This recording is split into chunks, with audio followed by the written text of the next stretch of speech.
Wow, what an introduction to live up to.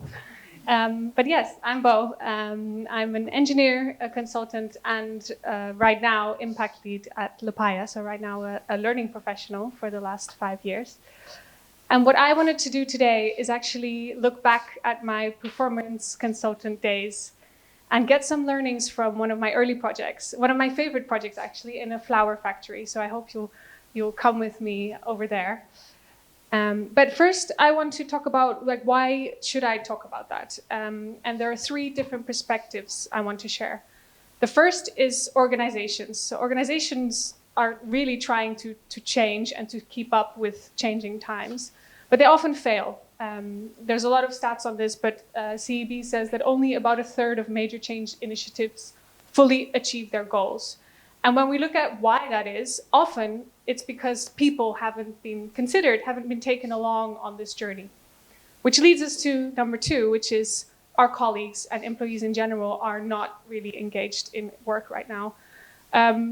Again, lots of stats, but about 2/3 of employees are not engaged right now. That's super sad, I find. And the third perspective is our L&D programs are not solving these first 2 problems. So unfortunately, looking into the stats as well, less than 1/3 of employees say that there's really significant, meaningful, relevant learning solutions that their company provides for them. And I see it in my friendship group. Like, a lot of my friends are not really engaged with their learning in their organization. So, however, I want to propose that learning is crucial for empowering meaningful, lasting change, and I would like to take you to the flower factory to investigate that a little bit further with me. So, flower factory. Lots of flowers come in by bulk in a big box, basically. And we have packing lines to actually put them into bouquets. So how that works is that people stand along these lines and place the flowers until at the end of the line it becomes a bouquet. So that's the situation I came into. And the challenge of this flower factory was actually a cost savings challenge. They were hiring a lot of temporary workers on top of their regular workforce to actually be able to produce the bouquets that they needed to. So they were having way more costs than they should have had, and they asked us to come in and to improve the efficiency of this plant so that they would have to hire less of these temporary people. And so that's our challenge. What we did, firstly, I actually did something a bit different to my other consultancy colleagues. I actually did 2 weeks of training with a hand-picked team, cross-functional team across the business. And in those 2 weeks, I taught them our methodology, and they actually shared a lot of their knowledge with us. So by the end of that, we'd also gone out for dinner and beers, and we really became a team to tackle this challenge of reducing the costs. The second thing we did is we looked at all the different bouquets and looked at which bouquet there might be the biggest opportunity. So which bouquets could we actually improve? If we made one change to one bouquet, which bouquet would it be, and how would we improve it? And we had to win. We were banned from looking at Pink Harmony. So enter Pink Harmony. It's actually ASDA's highest volume bouquet. It's 15 flowers, and it's all pink. And it was actually not going down the regular line. It was being hand assembled in a setup like this. Basically, people were hand assembling it and then giving it a final twist, and that was the bouquet. The quality manager banned us from looking at Pink Harmony. So we had to build up a little bit of trust with her first by doing a few different changes around in other bouquets.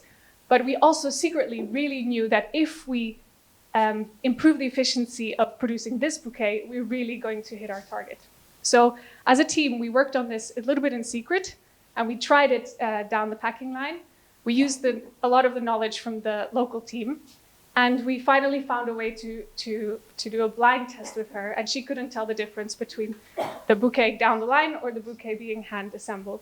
So it was a win for us in the end, and we actually had a 50% increase, 50% reduction in cost, so actually 50% increase in efficiency, cost efficiency.